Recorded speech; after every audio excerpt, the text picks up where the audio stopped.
ಹೊತ್ತು ನೆತ್ತಿ ಮೇಲೆ ಬಂತು. ಈ ಲಕ್ಷ್ಮಣ ಇಲ್ಲಿ ಕಾಣ್ತಾನೆ ಇಲ್ಲ. ಶ್ರೀಮಂತರನ್ನ ಭೇಟಿಯಾಗಿ ಬರ್ತೀನಿ ಅಂತ ಹೇಳ್ದವರು ಇವರು ಇನ್ನ ಬಂದಿಲ್ಲ. ನಾನೇ ಬುತ್ತಿ ತಗೊಂಡು ಬಂದಿದ್ದೀನಿ ಅಂತ ಹೇಳಿದ್ರೆ ಈ ಲಕ್ಷ್ಮಣನ್ ಸುಳಿವೇ ಗೊತ್ತಾಗ್ತಿಲ್ವಲ್ಲ. ಎಲ್ಲಿದ್ದಾನೆ ಲಕ್ಷ್ಮಣ? ಲಕ್ಷ್ಮಣ, ಲಕ್ಷ್ಮಣ, ಎಲ್ಲಿದ್ಯಪ್ಪ? ನಿಮ್ಮತ್ಗೆ ಪ್ರೀತಿಯಿಂದ ಬುತ್ತಿ ತಂದಿದ್ದೀನಿ, ಬಾರಪ್ಪ. ಲಕ್ಷ್ಮಣ, ಲಕ್ಷ್ಮಣ.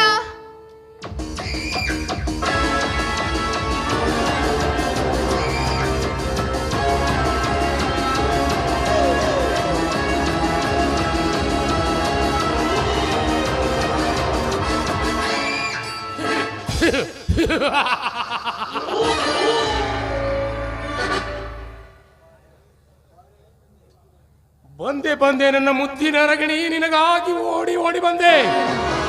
ಯಾರು ನೀನ್? ಯಾಕೋ ಇಲ್ಲಿಗೆ ಬಂದೆ? ನನ್ನನ್ನೇ ಯಾರು ಅಂತ ಕೇಳುವ ಈ ನನ್ನ ಚಕೋರಿ. ನಾನು ಈ ಸುತ್ತೊಳ್ಳಿಗೆ ಮೀರಾ, ನನ್ನ ಹೆಸರು ಶಿವರಾಜ್ ಕುಮಾರ್ ಅಂತ. ನೀನು ಯಾವ ಊರಿ ಅಮ್ಮೀರ ಆದ್ರೆ ನನಗೇನು? ನೀನ್ ಯಾಕೆ ಇಲ್ಲಿಗೆ ಬಂದೆ? ನಿನ್ನ ನೋಡಲಿಕ್ಕೆ, ನಿನ್ನ ಜೊತೆ ಮಾತನಾಡಲಿಕ್ಕೆ, ನಿನ್ನ ಜೊತೆ ಬೆರೆಯಲಿಕ್ಕೆ. ಏ, ಸುಮ್ನೆ ಇಲ್ಲಿಂದ ಹೊರಟೋಗು, ಇಲ್ಲ ಅಂದ್ರೆ ಪರಿಣಾಮ ನೆಟ್ಟಗಿರೋದಿಲ್ಲ. ಸುಮ್ಮನೆ ಹೊರಟು ಹೋಗಲು ನಾನು ಇಲ್ಲಿಗೆ ಬಂದಿಲ್ಲ ಸೀತಾ. ಈ ನಿನ್ನ ಸುಂದರವಾದ ದೇಹದ ರುಚಿ ಇರಲು ಬಂದಿದೆ. ಏ, ರುಚಿ ನೋಡಕ್ ಬಂದಿರೋಂತ ಪಾಪಿ ಕಣೋ ನೀನು, ಪಾಪಿ. ಒಂಟಿ ಹೆಣ್ಣಿನ ಬಗ್ಗೆ ಈ ರೀತಿ ಎಲ್ಲ ಮಾತಾಡ್ತಾ ಇದೆಯಲ್ವಾ? ನಿನಗೆ ನಾಚಿಕೆನೇ ಆಗೋದಿಲ್ವಾ?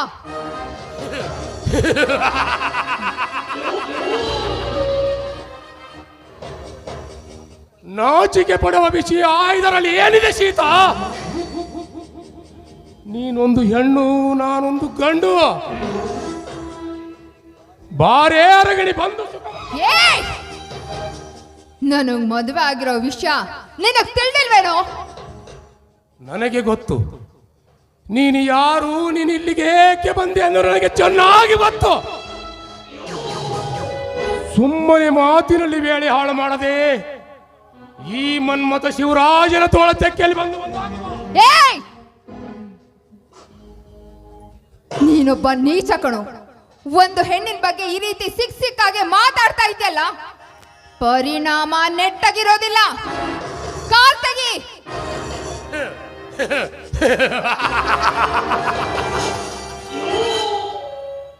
ಇಲ್ಲಿಂದ ಕಾಲ್ ತೆಗೆಯಿವೆ ಚಿನ್ನ, ಇಲ್ಲಿಂದ ಕಾಲ್ ತೆಗೆಯಿವೆ. ಅದು ಹಾಗೇ ಅಲ್ಲ. ಈ ನಿನಂಗ ಸುಖ ಪಟ್ಟಾಗ ಮಾತ್ರ. ಅದು ಸಾಧ್ಯ ಇಲ್ಲ ಕಣೋ.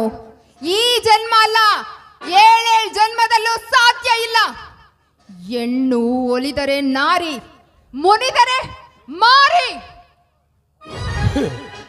ಹಾಗೇನಾದರೂ ನೀ ಮಾರಿಯಾದರೆ ನಿನ್ನನ್ನು ಯಲೋಕದಿಂದಲೇ ಪ್ರಯಾಣ ಮಾಡುತ್ತವೆ. ಸುಮ್ಮನೆ ನನ್ನ ಮಾತಿಗೆ ಒಲಿದು ಬಂದರೆ ಈ ಶಿವರಾಜನ ಪ್ರೇಮ ಮಂಚದಲ್ಲಿ ಉಯ್ಯಾಲೆ ಆಡಿಸುವೆ. ಪಾಪಾತ್ಮ, ಒಂದು ಹೆಣ್ಣಿನ ಬಗ್ಗೆ ಈ ರೀತಿ ಎಲ್ಲ ಮಾತಾಡ್ತಾ ಇದೆಯಲ್ಲ. ಏ, ನಿನ್ನ ಅಕ್ಕ ತಂಗಿ ತಾಯಿ ಹತ್ರ ಹೋಗಿ ತೋರ್ಸೋ ನಿನ್ನ ಕಾಮದ ಆಟನ. ಒಂದೇ ಒಂದು ಹೆಜ್ಜೆ ನೀನೇನಾದ್ರೂ ಮುಂದಿಟ್ರೆ ನಿನ್ನ ರಕ್ತದ ಮಡುವಲ್ಲಿ ಮಲಗಿಸ್ಬೇಕಾಗತ್ತೆ. ಎಚ್ಚರ. ಸೀತಾ, ನಿನ್ನಂತೆ ನಾನು ಕೈಯಲ್ಲಿ ಬೆಳೆ ತೊಟ್ಟಿಲ್ಲ ಸೀತಾ. ಕೊನೆಯದೋ ಹೇಳ್ತೀನಿ ಕೇಳು. ಸುಮ್ಮನೆ ಹಠ ಮಾಡದೆ ನನ್ನವಳಾಗು. ಇಲ್ಲವಾದರೆ ಬಲಾತ್ಕಾರದಿಂದ ಹೊತ್ತೊಯ್ದು ಈ ನಿನ್ನ ಸವಿಯಬೇಕಾಗುತ್ತದೆ. ಬಾರೇ ನನ್ನ ಮುದ್ದಿನ ರಗಳಿ. ಈ ನನ್ನ ಪ್ರೇಮ ಪಂಜರದಲ್ಲಿ ನಿನಗೆ ಹಾಯಾಗಿ ಜೋಪಾನ ಮಾಡುವೆ. ಪಾಪಾತ್ಮ, ಪರ ಸ್ತ್ರೀಯರಂತ ಹೇಳಿದ್ರೆ ಅಕ್ಕ ತಂಗಿಯ ರೀತಿ ನೋಡ್ದೆ ಕಾಮದಾಟಕ್ಕೆ ಕರೀತಾ ಇದೆಯಲ್ಲ. ನಿನ್ನ ಜನ್ಮಕ್ಕೆ ನಾಚಿಕೆನೇ ಆಗೋದಿಲ್ವೇನೋ? ಒತ್ತಾಯದಿಂದ ಏನಾದ್ರೂ ಮುಂದೆ ಬಂದಿದ್ದೆ ಆದ್ರೆ ಈ ಕುಡುಗೋಲಿಗೆ ಆಹುತಿ ಆಗ್ಬೇಕಾಗತ್ತೆ. ಆಹುತಿ.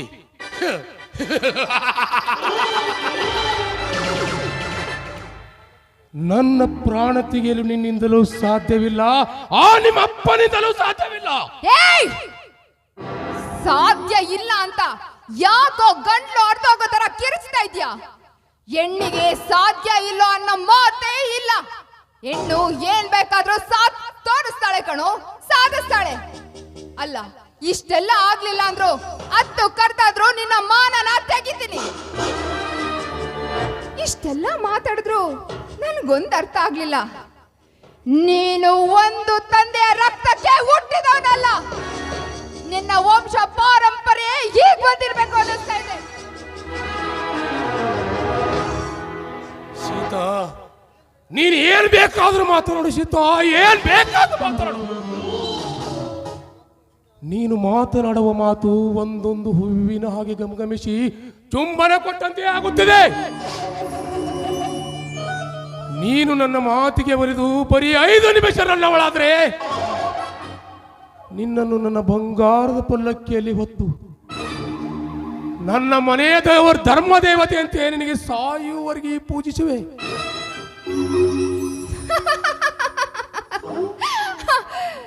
ಮಿಸ್ಟರ್ ಶಿವರಾಜ್, ಇಷ್ಟನ್ನೆಲ್ಲ ಮಾತಾಡ್ತಾ ಇದೆಯಲ್ಲ, ಇಷ್ಟೆಲ್ಲ ಭಾವನೆ ಇರೋಂಥವನು 5 ನಿಮಿಷ 5 ನಿಮಿಷ ನಿನ್ನ ತಂಗಿ ತಾಯಿ ನಿನ್ನ ಅಕ್ಕನ ನನ್ನ ಗಂಡನ ಪಕ್ಕ ಮಲಗಿಸೋ.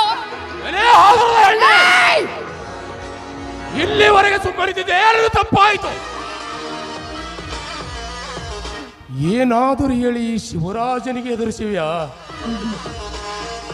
ಸುಮ್ಮನೆ ಹಠ ಮಾಡದೆ ನನ್ನವಳಾಗು, ಇಲ್ಲವಾದರೆ ನನ್ನ ಸೀಳಿ ಬಿಡುತ್ತಾರೆ. ಸೀಳಾಕೋದಕ್ಕೆ ನಾನೇನು ಗಿಡ ಗಂಟೆ ಅಲ್ಲ. ಕಿತ್ತೂರು ರಾಣಿ ಚೆನ್ನಮ್ಮ, ಒನಕೆ ಓಬವ್ವ, ಝಾನ್ಸಿ ರಾಣಿ ಲಕ್ಷ್ಮೀ ಬಾಯಿ ಹುಟ್ಟಿದಂತ ಪುಣ್ಯ ಭೂಮಿಯಲ್ಲಿ ಹುಟ್ಟಿದಂತ ವೀರ ಮಹಿಳೆ ಅನ್ನೋದನ್ನ ಮರ್ತ್ಬಿಟ್ಟಿಯೇನು? ಈ ಪ್ರಪಂಚದಲ್ಲಿ ಎಲ್ಲೂ ಹೆಂಗುಸ್ತನ ಅಂತಿಲ್ಲ, ಇರೋದೊಂದೇ ಗಂಡುಸ್ತನ. ಅದು ಆಗಿನ ಕಾಲ. ಈ ನಿನ್ನ ಗೊಳ್ಳು ಬೆದರಿಕೆ ಮಾತಿಗೆ ಹೆದರುವ ಗಂಡು ನಾನಲ್ಲ. ನೀನೊಂದು ಶ್ವಾನ ಕಡೋ. ಮಾನಕ್ಕೆ ಎದುರುತ್ತೀನಿ ಹೊರತು ಯಾವತ್ತು ಪ್ರಾಣಕ್ಕೆ ಎದುರುದವಳಲ್ಲ. ಇಂಥ ಗರತಿಗೆ ಎದುರು ಮಾತಾಡ್ದೆ ಹೊರಟೋಗು ಇಲ್ಲಿಂದ. ಗರತಿ ಎಂದು ಹೇಳಿಕೊಳ್ಳುವ ನೀನು ಆವಾಗರ್ತಿ. ನೀನು ಎಂಥವಳೆಂದು ನನಗೆ ಚೆನ್ನಾಗಿ ಗೊತ್ತು.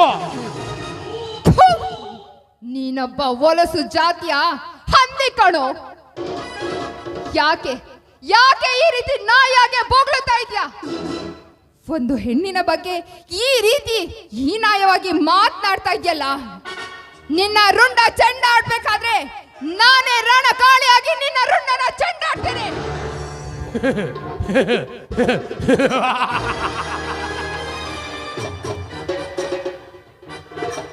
ನನ್ನ ರುಂಡ ಚೆಂಡಾಡುವ ನೀನೆಂತ ರಣಚಂಡಿ ಅಂತ ನನಗೆ ಚೆನ್ನಾಗಿ ಗೊತ್ತು. ಸೀತಾ, ಸುಮ್ಮನೆ ಸಮಯ ಹಾಳು ಮಾಡದೆ ಈ ಶಿವರಾಜನ ಬಳಿ ಒಂದಾಗಬಾ. ನೀನ್ ಹೇಸಿ ಜನ್ಮಕ್ಕೆ ನಾಚಿಕೆ ಅನ್ನೋದೇ ಇಲ್ವೇನೋ? ನಿನ್ನ ಜನ್ಮಕ್ಕೆ ಬೆಂಕಿ ಹಾಕ. ಸೀತಾ, ನೀನು ಏನು ಬೇಕಾದ್ರೂ ಮಾತನಾಡು, ನೀನೇನು ಬೇಕಾದ್ರೂ ಮಾತನಾಡು. ಇನ್ನು ಸಮಯ ಹಾಳು ಮಾಡಲ್ಲ ರೀ. ನಿನ್ನ ಅಂಗ ಸುಖ ಪಡೆಯದೆ ಹೋದರೆ ನಮ್ಮ ಅಪ್ಪನ ಮಗನೇ ನಾನಲ್ಲ. ಬಾರೆ.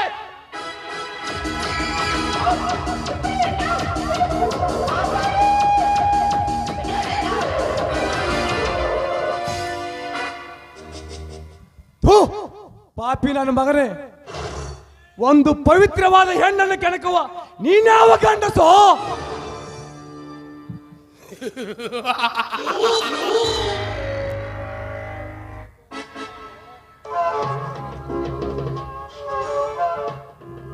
ನನ್ನ ವಿಷಯದಲ್ಲಿ ಮಾತನಾಡಲು ಮಧ್ಯ ಬದಿರು ನೀನು ಯಾರು?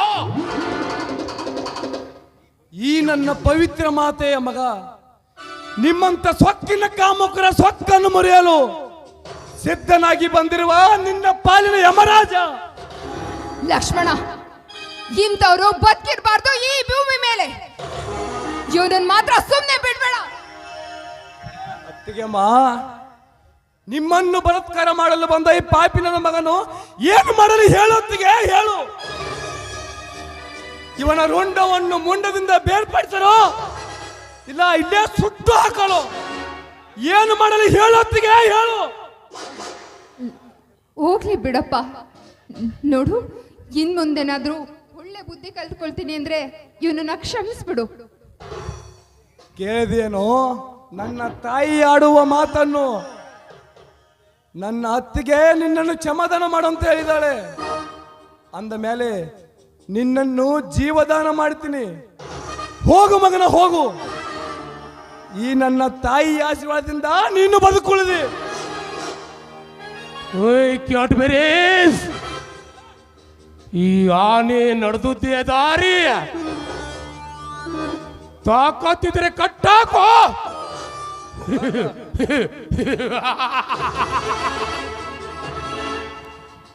ನಾನು ಮತ್ತೆ ಬರ್ತೀನಿ, ನೋಡ್ಕೋತೀನೋ. I mind it.